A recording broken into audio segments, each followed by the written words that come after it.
لا ما عاد يرعبني ظلم يهددني لا شيء أخسره لا لا مهما يطول الدرب فالحق معه.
Berdoa kepada Allah, semoga pertemuan kita mendapatkan ridha darinya, kita mendapatkan wawasan baru, mendapatkan keilmuan baru yang berguna untuk memperbaiki kehidupan kita agar lebih berkualitas di dunia dan nanti di akhirat pun kita mendapatkan pahala yang banyak.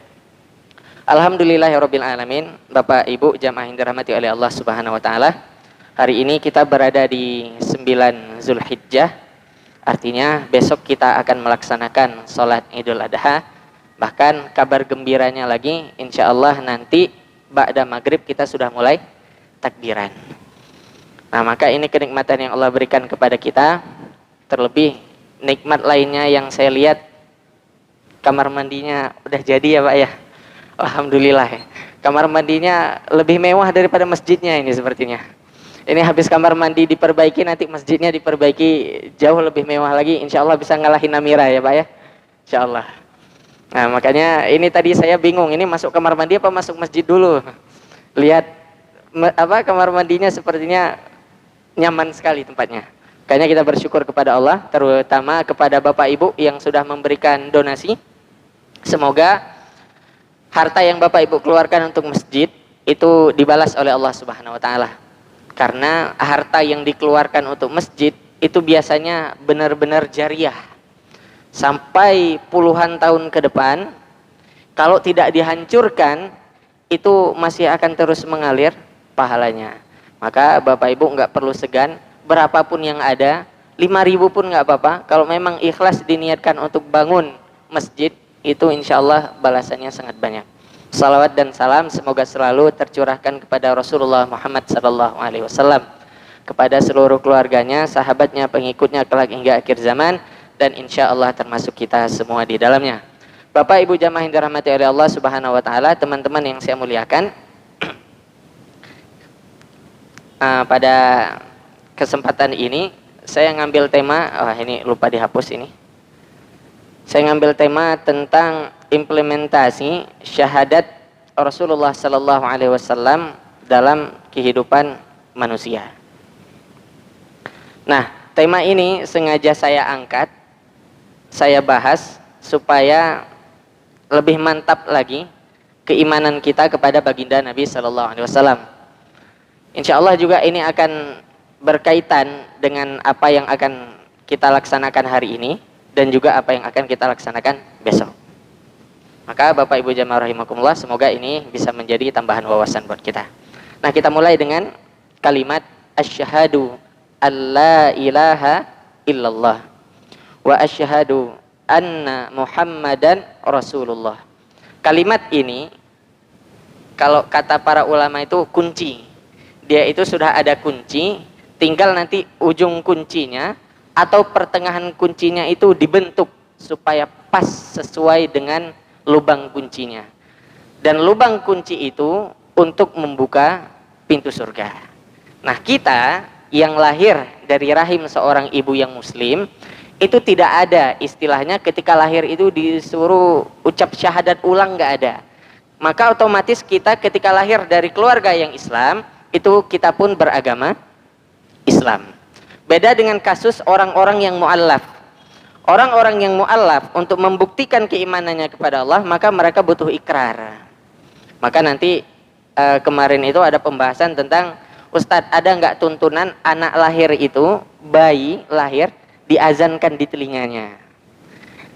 Nah, kita di Muhammadiyah fatwa tarjih mengatakan nggak perlu mengazankan anak bayi yang baru lahir, karena yang diajarkan oleh baginda Nabi Shallallahu Alaihi Wasallam itu adalah ketika anak lahir, kita lihat di Al-Quran itu di surah Ali Imran, ketika Imran melahirkan anak Maryam, itu Imran berdoa, u'idzuha bika wa dzurriyyataha minasyaitonir rajim.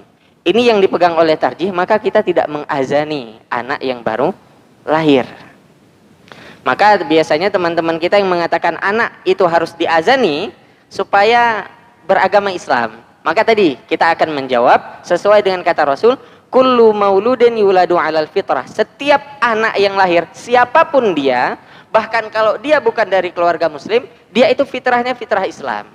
Hanya saja ketika dia berasal dari keluarga muslim, fitrahnya itu dikuatkan dengan keadaan keluarganya yang beragama Islam. Sedangkan dari keluarga non muslim, itu biasanya fitrahnya tetap, tapi kekuatannya itu hilang karena keluarganya tidak beragama Islam. Maka kita ketika mengucapkan asyhadu alla ilaha illallah, dalilnya itu azan anak harus diazani supaya dia Islam, ini enggak kita terima di majelis tarjih. Kita lebih mengatakan anak yang baru lahir didoakan. Didoakan, salah satunya doanya itu yang saya bacakan tadi, u'idzuha bika wa dzurriyyataha minasyaitonir rajim. Ya Allah, anak yang lahir ini seperti mana doa Imran kepada Allah ketika lahir Maryam, dia mengatakan, ya Allah, u'idzuha bika, aku minta perlindungan kepadanya, minta kepadamu ya Allah. Wa dzurriyyataha, dan nanti anak keturunannya juga aku minta supaya engkau melindunginya minasyaitonir rajim, dari setan yang terkutuk. Karena biasanya, nah ini juga teman kita, anak lahir diazankan, ketika meninggal harus diazankan juga. Kalau seandainya lahir diazankan, saya mah masih nggak masalah. Tapi kalau seandainya meninggal diazankan, repot. Pas diazankan mayatnya hidup, ikut sholat, kan ngeri. Nah, maka kita lebih mengatakan bahwasanya anak yang lahir itu sudah beragama Islam, tidak perlu ada ritual-ritual tertentu. Nah, maka kalimat syahadat berikutnya itu asyhadu anna Muhammadar Rasulullah. Kita bersaksi bahwasanya Nabi Muhammad itu adalah Rasul dan utusan Allah. Tidak ada lagi Nabi setelah Nabi Sallallahu Alaihi Wasallam. Entah itu Mirza Ghulam Ahmad, Ahmad Musaddiq, Lia Eden dan sebagainya, itu mereka bukan Nabi. Nah, maka Bapak Ibu jamaah rahimakumullah, biasanya pembahasan tentang poin atau konsekuensi dari syahadat Allah itu udah biasa. Makanya saya ngambil syahadat Rasul. Dan istimewanya kalimat ini ada di logo kita. Hari ini saya masih pakai batik Muhammadiyah karena kemarin kita milad 8 Zulhijjah. Milad 111 tahun Muhammadiyah sudah berdiri di Indonesia ini, lebih tua daripada Indonesia. Maka instruksi dari PP kemarin bagi warga Muhammadiyah, kalau memang memungkinkan diminta pakai batik Muhammadiyah. Makanya kemarin saya pakai, sampai hari ini pun saya masih pakai batik ini. Nah, di kita simbol syahadat itu ada di lingkaran logo Muhammadiyah. Ini menunjukkan bahwasanya kalau ada orang yang mengatakan Muhammadiyah ini aliran sesat, sesatnya di mana? Kalimat syahadat ini selalu ada di simbol kita.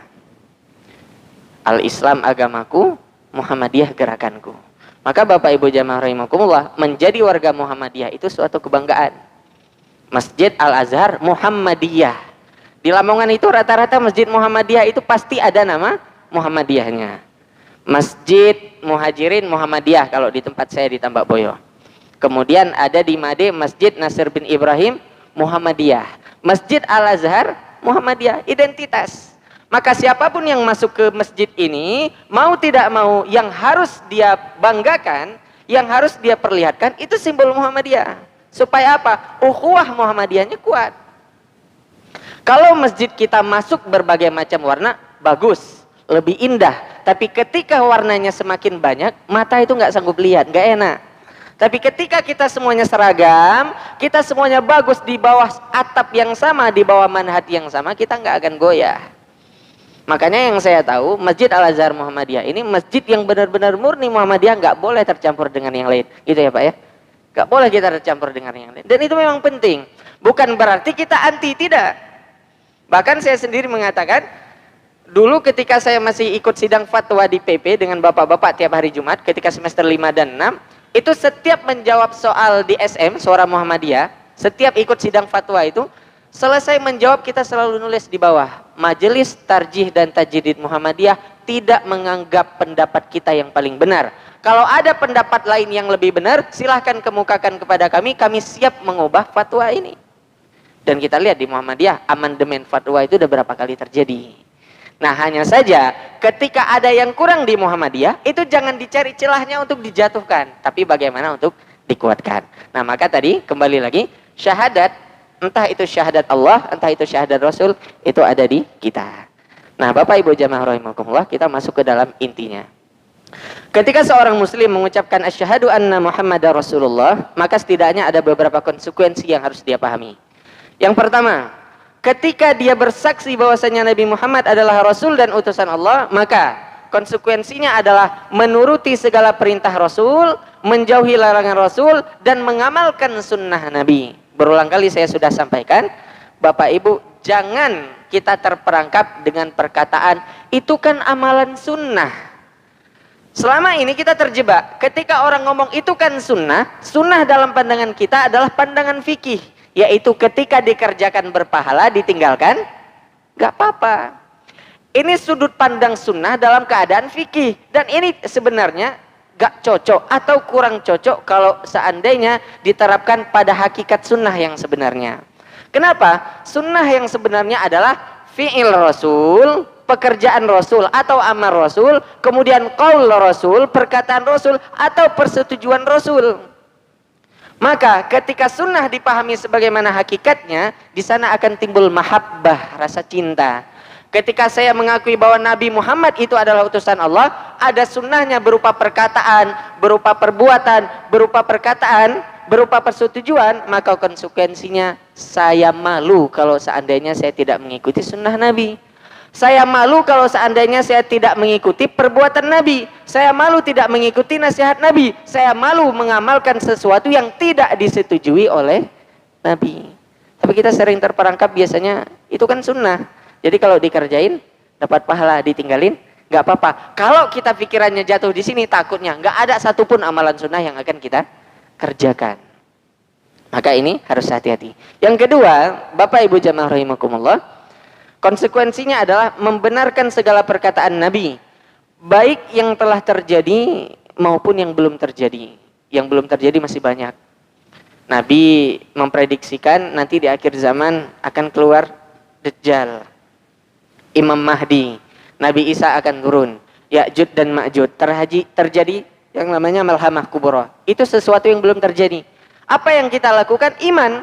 Maka poin keimanan di situ. Bapak Ibu jemaah rahimakumullah, saya sedang mengikuti ada beberapa ustadz itu ribut, tapi insya Allah bukan ustadz kita. Itu lagi ribut masalah Allah ada di mana? Apakah Allah di Arasy atau Allah di mana? Jadi ribut itu ada beberapa ustadz ini sampai ngajak debat, pengen ketemu murid-muridnya di doktrin. Saya senang kalau lihat orang debat. Kenapa?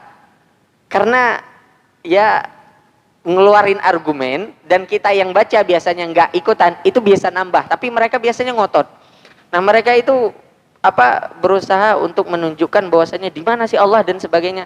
Saya yang penyimak, saya yang pendengar, saya menyimpulkan gini, apa sih kok ribut benar kita masalah Allah ada di mana? Toh ketika Allah itu tidak bisa dibuktikan, itu bukan sebuah aib. Ketika Allah itu ditanya ada di mana, kemudian kita nggak bisa jawab, itu bukan sebuah aib. Kenapa? Karena itu keimanan. Iman itu bekerja ketika akal ini udah buntu. Ketika kita capek, di mana sih Allah? Gimana sih buktikan Allah? Nggak bisa buktikan, itu iman. Iman yang berbicara. Kita akan mengatakan sami'na wa ata'na. Udah, daripada repot-repot ribut, cukup imani bahwasanya Allah itu ada. Tapi wallahu alam, itu terserah kepada mereka. Nah, juga dengan apa yang disampaikan oleh Nabi. Mungkin yang disampaikan oleh Nabi belum terjadi sekarang. Tapi kita sebagai bentuk keimanan cukup mengatakan sami'na wa ata'na. Yang ketiga, konsekuensinya adalah kita harus beribadah sesuai tuntunan baginda Nabi Sallallahu Alaihi Wasallam. Bapak Ibu jamaah rahimakumullah, heran saya, kok waktunya cepat sekali ya berjalan. Tinggal berapa menit lagi? Kita percepat, kita pecahkan satu-satu. Yang pertama, menuruti segala perintah Nabi, menjauhi larangan Nabi dan mengamalkan sunnahnya. Ini saya ambil contoh kasus yang sedang kita kerjakan sekarang. Kita mulai dari hadis arba'in, hadis yang ke-9. Nabi SAW bersabda, "Ma nahaitukum anhu fajtanibuh." Apa yang aku larang, kata Nabi, benar-benar jauhi. "Wa ma amartukum bihi fa'tu minhu mastata'tum." Apa yang aku perintahkan, kerjakan. Tapi mastata'tum, semampu kalian. Begitu sayangnya Nabi sama kita. Jadi kalau bahasa mudahnya, ketika Allah dan Rasulnya menyampaikan jangan berzina, jangan berjudi, jangan minum khamar, benar-benar jangan lakukan. Tapi ketika Allah perintahkan untuk mengerjakan sebuah kebaikan, lakukan semampu kita. Maka contoh seperti seorang mukmin ketika dia sakit, dia tetap sholat, tapi ketika dia tidak mampu berdiri, dipersilahkan dia duduk. Gak bisa dia duduk, silahkan dia berbaring. Gak bisa dia berbaring posisi manapun, mastata'tum, sebisa kalian. Tapi yang namanya keburukan itu benar-benar harus ditinggalkan. Walaupun nanti pun di dalam keburukan itu ada tadarruj, ada tahapannya. Seperti yang sering kita dengar itu, dulu ketika miras atau khamar itu untuk dihilangkan dari kebiasaan umat Islam, itu at-tadarruj, butuh yang namanya tahapan. Tahapan yang pertama, yas'alunaka 'anil khamri wal maisir, tanya tentang khamar. Qul fihima ismun kabiru wa manafi'u linnas. Ada keburukan, ada kebaikannya, tapi ismuhuma akbaru min nafihima, keburukannya lebih banyak.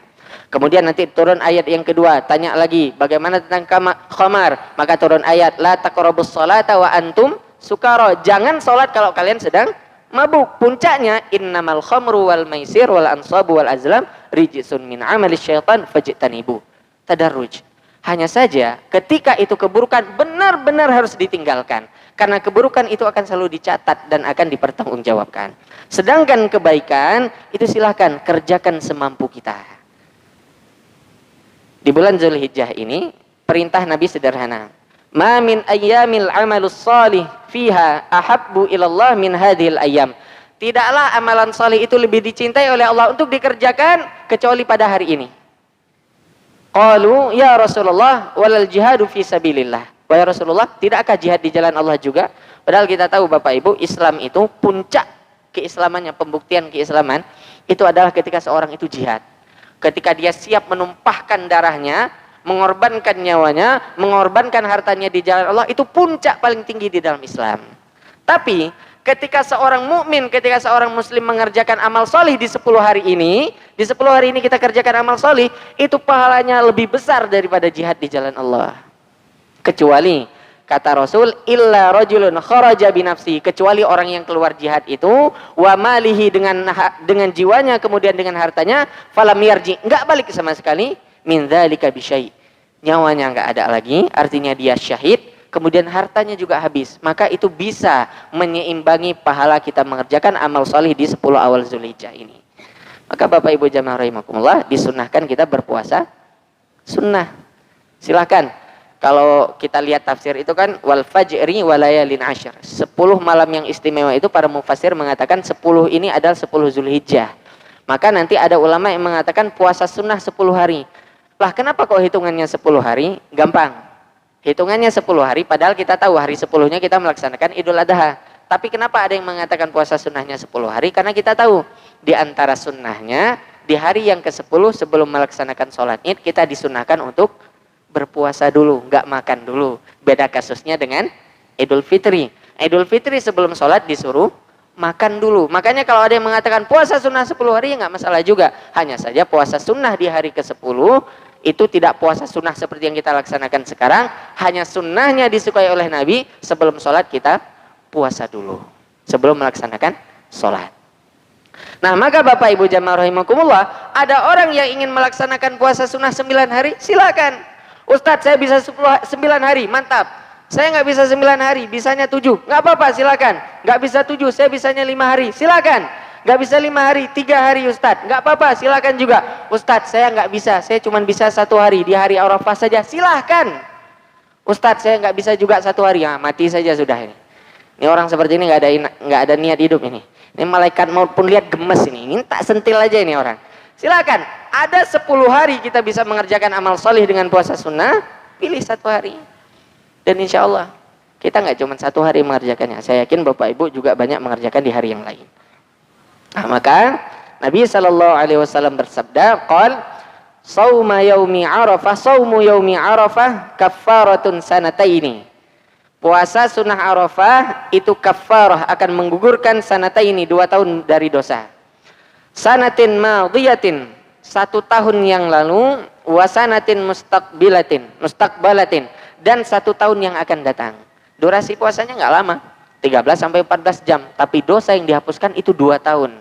1 tahun yang lalu dan 1 tahun yang akan datang. Dan tentunya kata Imam Nawawi, ini yang dihapuskan dosa-dosa kecil, bukan dosa-dosa besar. Hanya saja kata beliau, kita berharap dengan puasa ini dosa-dosa yang besar diringankan dosanya oleh Allah Subhanahu wa taala. Kemudian perintah juga berupa kurban. Maka Bapak Ibu, besok kita berkurban.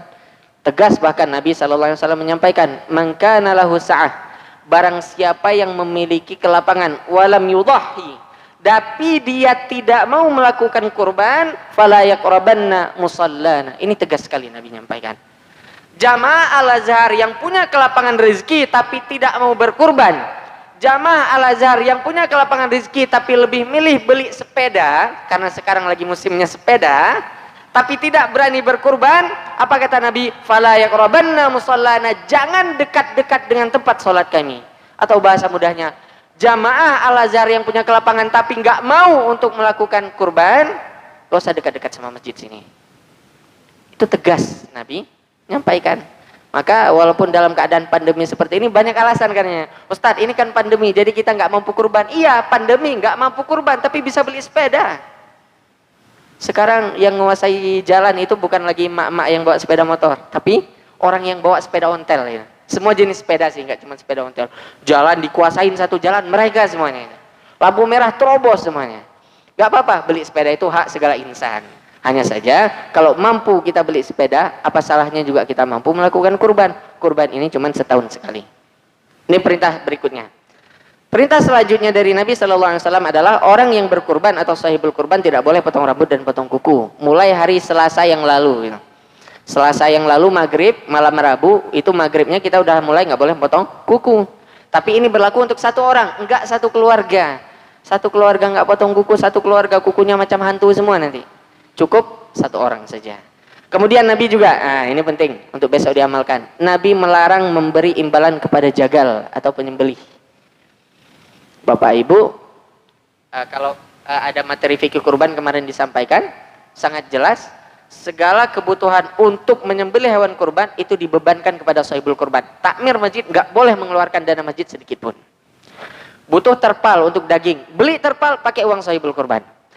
Pisau, sahibul kurban. Ngupah yang lain, sahibul kurban. Tidak boleh dengan uang dari takmir masjid. Termasuk di masjid saya di Tambak Boy saya sampaikan, nggak boleh kita mengupah siapapun, tukang jagal yang sembelih dan sebagainya menggunakan uang masjid. Semuanya menggunakan uang sahibul kurban.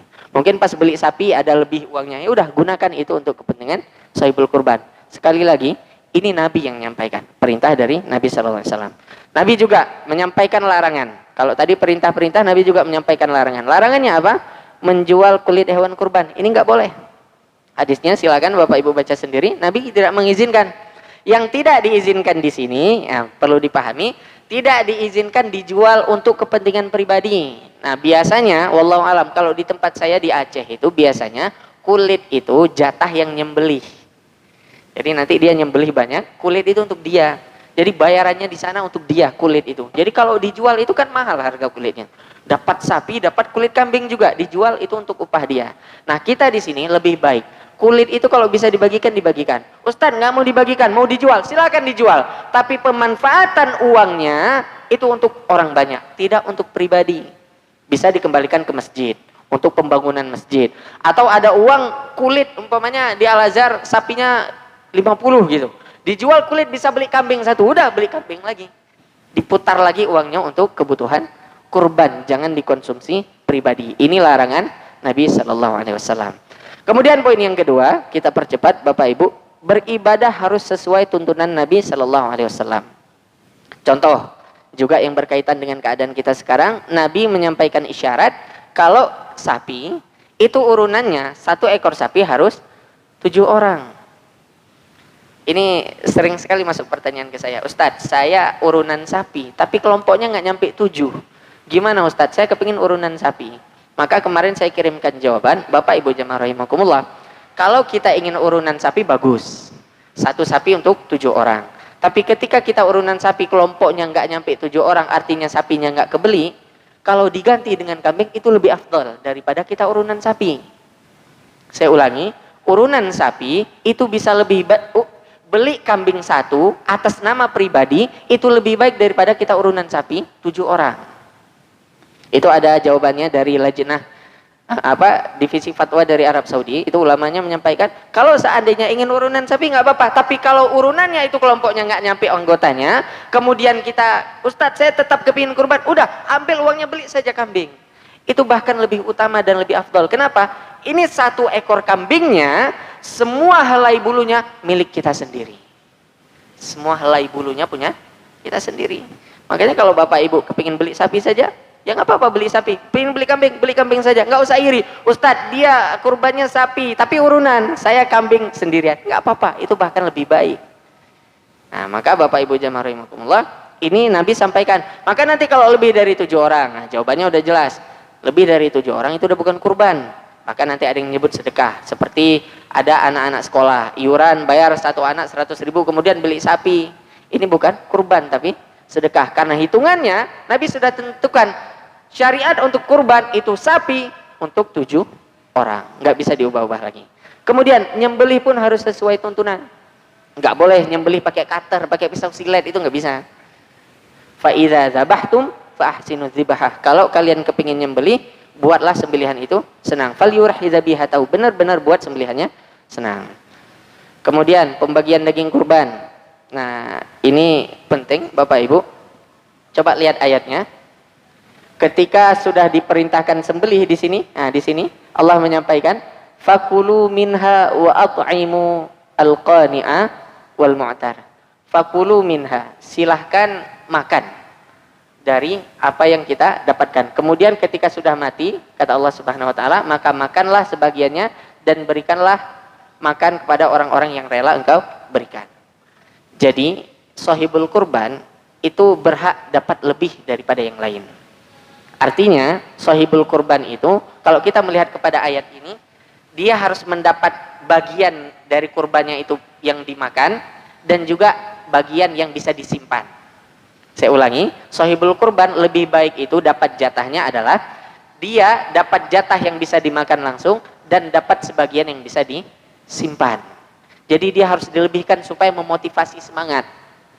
Nah, kalau kita lihat di sini, nah ini dari Persyarikatan Muhammadiyah, pembagiannya itu dibagi 3. Pertama, bagi yang berkurban, sahibul kurban. Yang kedua, disedekahkan kepada fakir miskin yang meminta. Yang ketiga, itu disedekahkan kepada fakir miskin secara umum. Kepada siapapun kalau memang dia membutuhkan diberikan saja. Hanya saja untuk sahibul kurban, saya ulangi, kalau diberikan lebih itu lebih afdal, lebih utama. Ini juga ada tuntunan dari Nabi sallallahu alaihi wasallam. Kemudian tuntunan Nabi juga itu, kalau lompat ke sini, ada tuntunan Nabi juga sallallahu alaihi wasallam itu tentang menyembelih. Makanya tadi saya tanya di masjid kita nyembelihnya hari apa? Dan ternyata kita nyembelihnya besok ya Pak ya. Nyembelihnya besok karena di masjid yang lain Diknas itu nyembelihnya hari apa? Hari Sabtu. Kemudian di Sunan Derajat juga hari Sabtu. Nah, di masjid saya hari Jumat, di masjid kita di sini juga hari Jumat. Nah, nggak apa-apa. Kalau ingin nyembelih hari lain boleh, hitungannya hanya boleh 11, 12, 13 Zulhijjah. Artinya hari Sabtu, Minggu, Senin. Itu batasan terakhir kita boleh nyembelih untuk hitungan hewannya itu dikurbankan. Kalau tidak, itu udah tidak dihitung hitungan kurban. Sisanya itu disebut dengan sedekah. Dan poin yang terakhir, Bapak Ibu, waktunya sudah mepet, benar. Itu adalah membenarkan segala perkataan Nabi Sallallahu Alaihi Wasallam, baik yang telah terjadi maupun yang belum terjadi. Contoh ini kemarin yang sedang booming, yaitu dibuka kembali Hagia Sophia. Ini semoga videonya bisa diputar ya. Semoga connect kita. Nah, ternyata laptopnya tidak bisa diajak kompromi. Ini gambaran sedikit saja. Videonya nggak nyampe 3 menit, cuma 1 menit.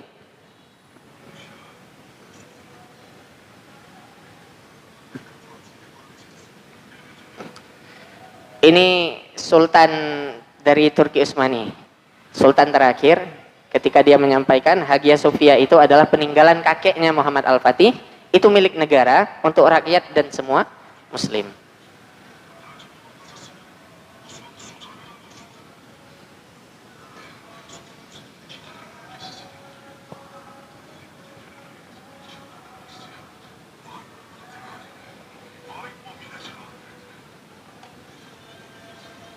Nah, ini potret Hagia Sophia kemarin ketika 86 tahun lalu ditutup dan sekarang 10 Juli kemarin dibuka dan Jumat kemarin perdana dilaksanakan sholat Jumat. Nah, ini Presiden Turki. Nah, sebanyak ini kemarin yang ikut sholat di Hagia Sophia ketika pembukaannya. Nah, Bapak Ibu jamaah rahimakumullah, apa hubungannya dengan materi kita? Tadi Nabi SAW menyampaikan ada perkataan-perkataan Nabi yang mungkin belum terrealisasi atau yang sudah terrealisasi. Contohnya, salah satunya itu adalah Hagia Sophia ini. Apa sih pentingnya? Karena kemarin ada yang nanya ke saya, Ustadz, ngapain kita ngomongin Hagia Sophia? Nggak penting. Saya bilang, nggak penting bagi orang yang tidak sayang kepada Nabi. Kenapa? Hagia Sophia ini atau Hagia Sophia ini bukti daripada kebenaran risalah Nabi Sallallahu Alaihi Wasallam. Hadisnya sederhana. Ini hadis lemahnya dulu, tapi masyhur. Orang sudah sering dengar semuanya. Nabi Sallallahu Alaihi Wasallam menyampaikan, "Latuftahanna al-Konstantinia, Konstantinopel akan ditaklukkan. Wala ni'mal amir amiruha, sebaik-baik pemimpin yang berhasil menaklukkannya. Wala ni'mal jais, dan sebaik-baik pasukan dzalikal jais yang bisa menaklukkan Konstantinopel." Hanya saja ini hadisnya lemah. Hadis yang kuat ada. Sama. Ketika ditanya oleh seorang sahabat, "Ayyul madinataini tuftah awalan?" Wahai Nabi, dua kota ini mana yang akan ditaklukkan pertama? Konstantiniyah, apakah Konstantinopel dulu, Rumiyah atau Romawi dulu? Maka Nabi SAW menjawab, Madinatu Herakl. Yang pertama sekali akan ditaklukkan tempat tinggal Heraklius, yaitu Konstantiniyah, Konstantinopel. Siapa yang berhasil menaklukkan? Kemarin sudah kita bahas, Muhammad Al-Fatih. Bapak Ibu jamaah rahimakumullah, 29 Mei 1453 ditaklukkan oleh Muhammad Al-Fatih yang usianya masih 21 tahun melalui perang selama 57 hari. Dan pasukan yang dibawa oleh Muhammad Al-Fatih lebih kurang dalam satu sejarah itu disebut sebanyak 4 juta orang dibawa. Sampai-sampai tercatat dalam sejarah, sholat Jumat terpanjang dalam sejarah umat muslim adalah pada masa Muhammad Al-Fatih. Terbentang sepanjang 4 km jamaah sholat Jumatnya. 4 km dari sini kemana Pak? Itu sepanjang itu semua ikut sholat dipimpin oleh Muhammad Al-Fatih ketika akan menaklukkan Konstantinopel. Buktinya apa? Bapak Ibu jamaah rahimakumullah, kita ulangi di sini. Nah, di sini Islam, Muhammad itu baru memperkenalkan agama Islam, walaupun agama Islam sudah dibawa oleh Nabi Adam, itu dimulai abad ke-6. 6 awal itu Nabi Muhammad SAW lahir, kemudian beliau diangkat di usia 40 oleh Allah menjadi Nabi dan Rasul, kemudian beliau menyampaikan hadis ini salah satunya di antara perkataan beliau, baru berhasil ditaklukkan di sini. Artinya, jaraknya itu adalah lebih kurang 860 tahun semenjak Nabi menyampaikan Konstantinopel ditaklukkan dan baru bisa ditaklukkan oleh Muhammad Al-Fatih, itu jaraknya lebih kurang 860 tahun. Pertanyaannya, siapa yang punya keimanan sehebat itu kalau bukan umat Islam? Jadi kita tahu ceritanya ketika Nabi menyampaikan akan ditaklukkan, Abu Bakar nyoba ketika jadi khalifah, nggak berhasil. Umar kita tahu ekspansi besar-besaran umat Islam itu pada masa Umar. Tapi Umar pun tidak berhasil menaklukkan Konstantinopel. Utsman bin Affan sibuk dengan nepotisme. Sampai Utsman itu kan sedih kita kisahnya. Utsman bin Affan dikepung di rumahnya oleh umat Islam pada saat itu yang memberontak. Sampai pengawal Utsman bilang, apa kita lawan saja ini yang di luar rumah? Apa jawab Utsman? Gak usah. Mereka rakyat Muslim, mereka rakyat saya, mana mungkin saya bunuh mereka. Akhirnya apa yang terjadi? Rumah Utsman diserbu, Utsman dibunuh, sampai sekarang nggak tahu siapa yang bunuh Utsman bin Affan. Begitu sayang sama rakyatnya Utsman. Ketika rumahnya dikepung dia nggak ngelawan sama sekali. Ketika di pengawalnya bilang kita lawan saja, Utsman bilang nggak usah. Ini rakyat saya juga, semuanya umat Islam, nggak boleh saya bunuh. Gak berhasil Utsman menaklukkan Konstantinopel, diganti dengan Ali bin Abi Thalib. Ali bin Abi Thalib cuma 2 tahun. Kenapa? Sibuk sama keluarga Utsman bin Affan, dituntut nyari siapa yang bunuh Utsman bin Affan. Sampai Ali pun harus perang dengan Aisyah Ummul Mukminin di perang Jamal itu. Gak berhasil. Diganti dengan kekhalifahan Bani Umayyah, gak berhasil. Diganti Abbasiyah, gak berhasil. Dinasti-dinasti berikutnya Fatimiyah, Mamluk dan sebagainya, gak ada yang berhasil. Siapa yang berhasil? Muhammad Al-Fatih tahun 1453 atau mulai abad 15 itu baru berhasil ditaklukkan. Nabi membicarakan di abad ke-6 baru bisa ditaklukkan abad ke-15. Dan ini keimanan yang luar biasa. Nggak ada iman kecuali orang Islam seperti ini.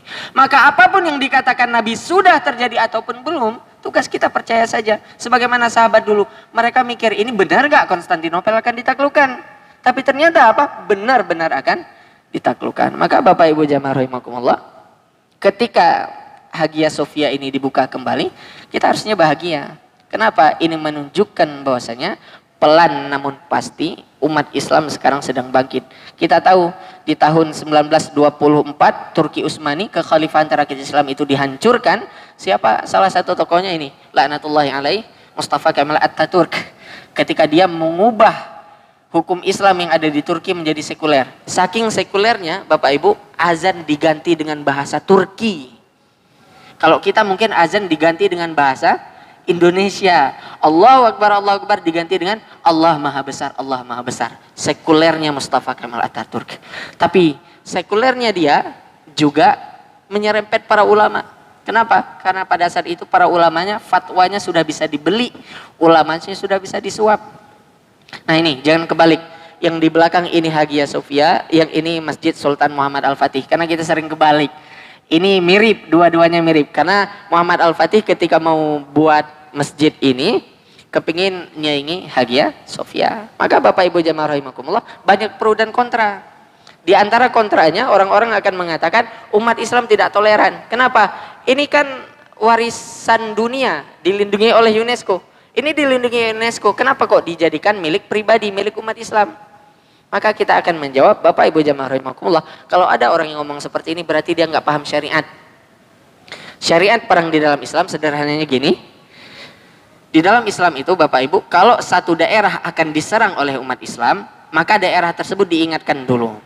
Contoh, pada masa Umar bin Khattab. Ketika Umar akan menaklukkan Yerusalem atau Palestina pada saat itu, Umar ngirim surat. Suratnya itu isinya, kalian mau tunduk nggak dengan Khalifah Umar? Kalau kalian mau tunduk kalian akan selamat, kalau kalian nggak mau tunduk kalian akan kami perangi.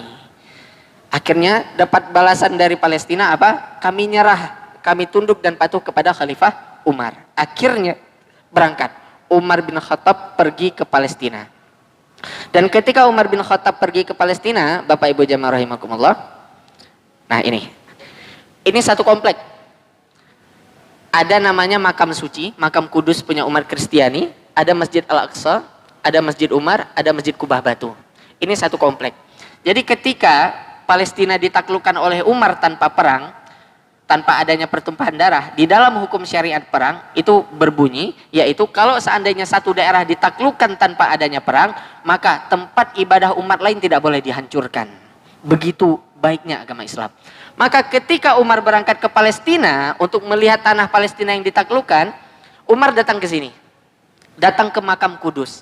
Sampai di sana, pasturnya sendiri, mohon maaf, uskupnya sendiri yang bilang, wahai Umar, silahkan kalau engkau mau ubah gereja ini, ubah makam Kudus ini menjadi masjid, silahkan sholat di sana. Apa jawaban Umar? Tidak. Kenapa? Karena syariat perang, kalau satu daerah dikalahkan tanpa pertumpahan darah, maka tempat ibadahnya tidak boleh dihancurkan. Akhirnya Umar bilang, bangunkan saya tempat ibadah yang baru, bangunkan saya masjid. Maka diberi nama Masjid Umar bin Khattab. Ada, itu satu komplek dengan Masjidil Aqsa. Ya. Beda kasusnya dengan Hagia Sophia tadi. Hagia Sophia itu ditaklukkan dengan perang, dan konsekuensinya di dalam syariat perang, kalau satu daerah ditaklukkan dengan perang, maka semua harta, benda, kekayaan, kepemilikan pihak yang kalah akan menjadi milik yang menang. Maka pada saat itu, pada 1453, 29 Mei, setelah dikepung selama 57 hari, yang menang Muhammad Al-Fatih dan pasukannya. Maka mau tidak mau, Hagia Sophia pun sudah menjadi milik umat Islam. Sampai hari ini tidak ada yang bisa merebut Hagia Sophia dari tangan umat Islam. Maka sampai sekarang, kenapa kita berbangga dengan dibukanya Hagia Sophia? Itu karena kita tahu. Karena Hagia Sophia ini milik kita, dan ini simbol kebenaran risalah Nabi Sallallahu Alaihi Wasallam. Nah, maka Bapak Ibu jamaah rahimakumullah, kita patut berdoa kepada Allah semoga kita diberikan pemimpin yang seperti ini. Ini salah satunya, dan ini fakta. Saya cari, saya nanya ke ustadz-ustadz di sana, Ustadz benar nggak apa ini? Ustadz saya menyampaikan benar. Jadi Masjid Hagia Sophia itu butuh karpet seperti ini, 14.000 meter. Dan yang beli siapa? Beliau sendiri. Pakai uang pribadi, nggak pakai uang negara. Bahasa mudahnya, wah ini Masjid Al-Azhar butuh karpet sampai keluar sana untuk sholat id besok. Maka insya Allah Bapak Bupati yang akan belikan, atau Bapak PDM yang akan belikan. Bukan pakai uang daerah, tapi pakai uang pribadi. Wah itu luar biasa itu. Kalau mampu tentunya, karena beliau mampu ini. Silakan dibeli. Maka kita minta supaya ada pemimpin seperti ini. 86 tahun dari mulai 1924 atau 1935, Hagia Sophia diubah dari masjid menjadi museum oleh Mustafa Kemal Ataturk. Baru berani dibuka lagi oleh siapa? Oleh beliau. Bapak Ibu jamaah yang rahimakumullah. Maka ini yang terakhir yang bisa saya sampaikan. Ini semoga bisa menjadi pelajaran kita. Maka konsepnya adalah tadi, kalau kita sudah mengatakan beriman kepada Rasulullah Muhammad SAW, mau tidak mau kita harus melaksanakan syariatnya. Kita tinggalkan semua larangan-larangannya. Apa yang Nabi perintahkan kita kerjakan, kita hidupkan sunnahnya. Itu poin yang pertama. Yang kedua, ketika mengaku Nabi Muhammad adalah utusan Allah, maka membenarkan semua perkataan Nabi, baik yang sudah terjadi maupun yang belum terjadi. Dan yang terakhir, yaitu silahkan kita semua mengerjakan syariat harus sesuai dengan tuntunan Nabi SAW. Nah ini video terakhir pelaksanaan sholat Jumat kemarin di Hagia Sophia.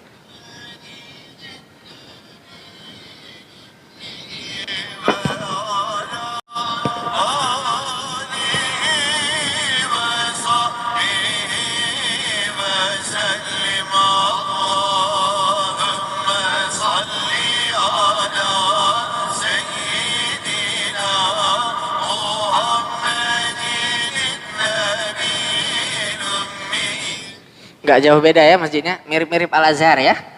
Ya, sama, nggak jauh beda kok, sama macam masjid kita. Insya Allah masjid kita juga 2 hari lagi gitu.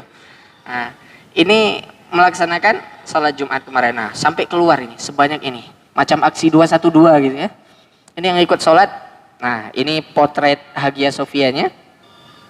Ini dulu nggak ada. Sedikit tambahan Bapak Ibu, ini Menara 4 ini dulu nggak ada.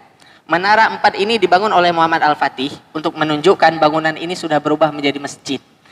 Nah dulu ini nggak ada, dia cuma bentuknya seperti ini, bentuknya cuma bentuk bangunan itu, karena itu gereja dulunya, tapi sudah tidak terawat. Kemudian oleh Muhammad Al-Fatih dibangun ini Menara 4, diubah, dialihfungsikan menjadi masjid. Ini Jumat kemarin ini, orang sholatnya itu sampai keluar.